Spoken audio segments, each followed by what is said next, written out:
Alors bonjour, là je vous explique un peu la méthode de moindre carré d'une manière aussi simple.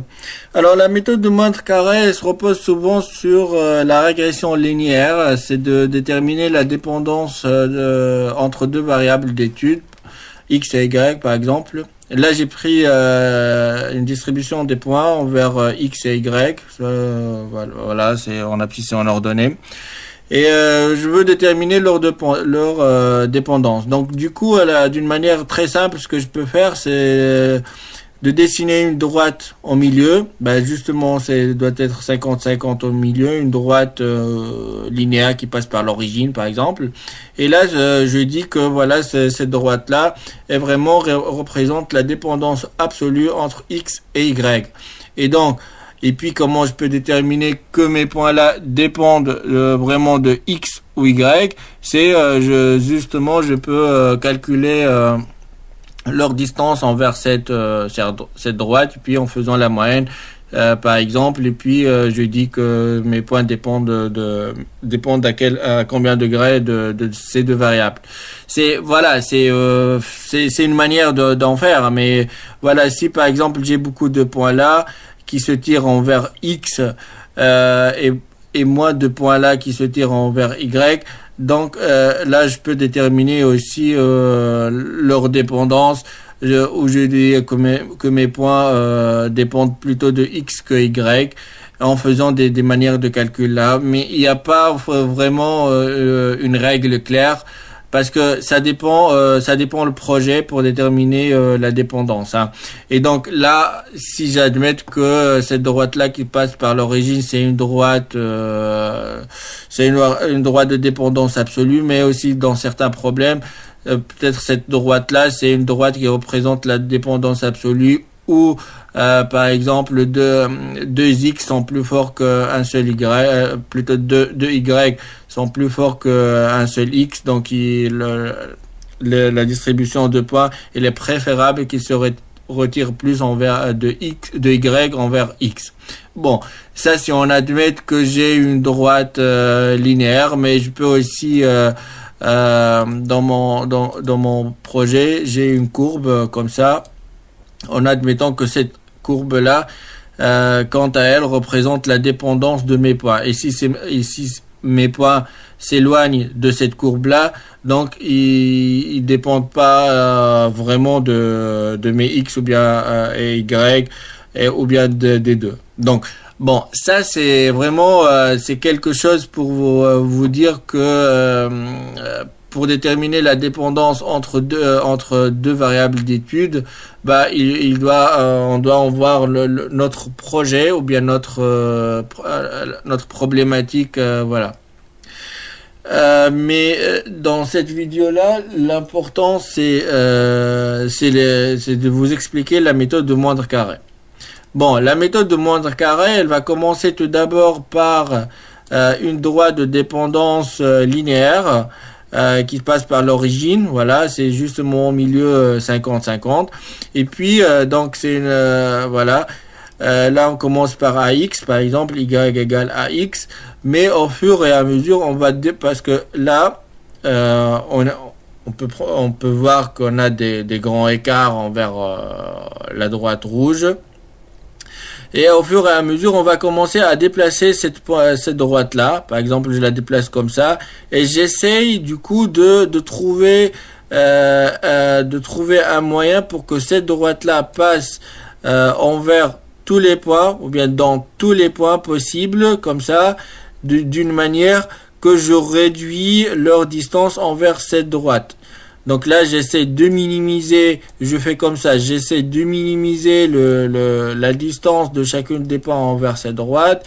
Je ne sais pas comment, mais voilà, j'essaie de minimiser. Et puis à chaque fois, à chaque déplacement, je calcule la distance de tous ces points-là en les moyennant. Et puis j'essaie de calculer encore. Et hop, je calcule encore. Hop, je calcule encore. Bon, je calcule comment? Bah, je calcule par des méthodes de calcul existantes. Hein. C'est la méthode de moindre carré.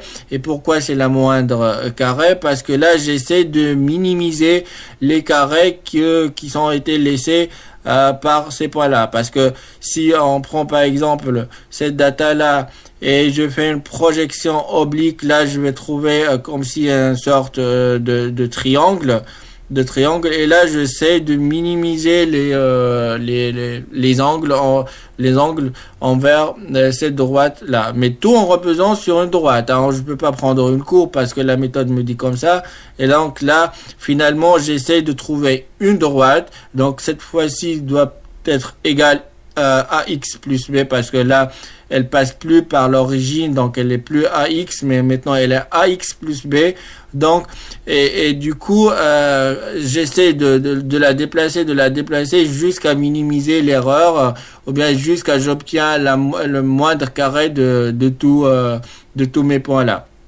Bon, pour le mot moindre carré, vous pouvez en découvrir plus parce qu'elle se repose sur des triangles que les points ont fait envers cette droite. Et puis il y a un calcul de Pythagore pour en dire après que c'est la moindre carré. Mais bon, moi j'explique les choses pas de cette manière-là très compliquée, mais j'explique les choses d'une manière pour les data science et qui doivent la comprendre pourquoi on fait cette méthode-là.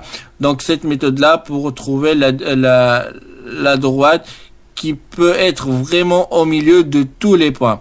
Donc, mais cette droite-là, y égale ax plus b, comment on va la calculer? Bah, là, on va voir 4 étapes. C'est très très simple.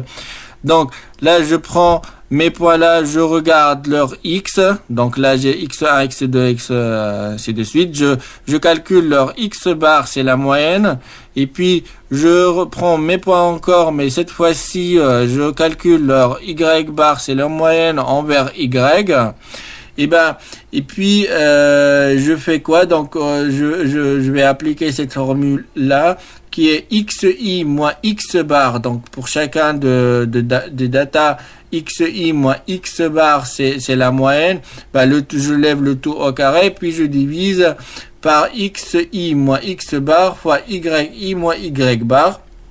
Voilà, donc je calcule pour xi, puis je calcule pour la deuxième, le deuxième élément, le troisième, et jusqu'à je finis toute la distrib. Et donc du coup je note, et puis je prends le minimum de ce que je trouve ici. Et donc ça, je vais le nommer A. Donc là je commence à construire la formule de ma droite. Ok, donc la troisième étape, c'est comment faire pour trouver B, parce que là, ce que je souhaite trouver, c'est une droite de la forme y égale ax plus b. Bien évidemment, b peut être égal à 0, hein, là, c'est pas très compliqué, quoi. Mais voilà, donc pour trouver b, justement, il suffit d'appliquer, de prendre maintenant y bar que j'ai, égale a que j'ai aussi, fois x bar que j'ai aussi, plus b, voilà. Et puis je détermine b d'une manière d'une manière classique, le changement tout de suite je trouve b. Bon, la quatrième étape, c'est de mettre tout en ordre, c'est de mettre ma droite que je veux en trouver, c'est la droite y égale ax plus b. Maintenant j'ai le a, je l'ai trouvé ici, c'est le minimum de tout ça. J'ai b que je l'ai déterminé à partir de cette formule là. Et du coup ça me reste par exemple je prends juste un exemple, hein, soit alors y, le chiffre d'affaires prévisionnel, donc là ce que je souhaite déterminer, et puis x c'est l'année recherchée, donc soit ici j'ai l'année et ici j'ai le chiffre d'affaires prévisionnel. Donc là et là du coup le y est égal ax plus b, c'est la droite qui minimise l'erreur et qui me dit que voilà tous ces points là dépendent d'une manière parfaite ou bien avec le moindre erreur de cette droite là. Bien évidemment je suis d'accord avec toi si tu me dis oui mais on peut trouver beaucoup de droites qui me donnent le même taux d'erreur. Là je suis d'accord, et donc du coup on peut donc trouver beaucoup de droites qui me donnent la même chose.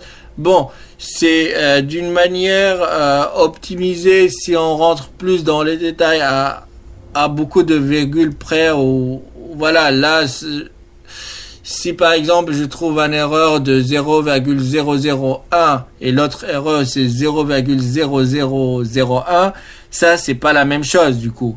Mais bien évidemment, si je me limite à deux chiffres après le virgule, là je suis d'accord. Donc c'est pour ça, dans certains cas, il faut utiliser des logiciels parce que d'une manière comme ça à la masse, c'est pas des choses évidentes à faire.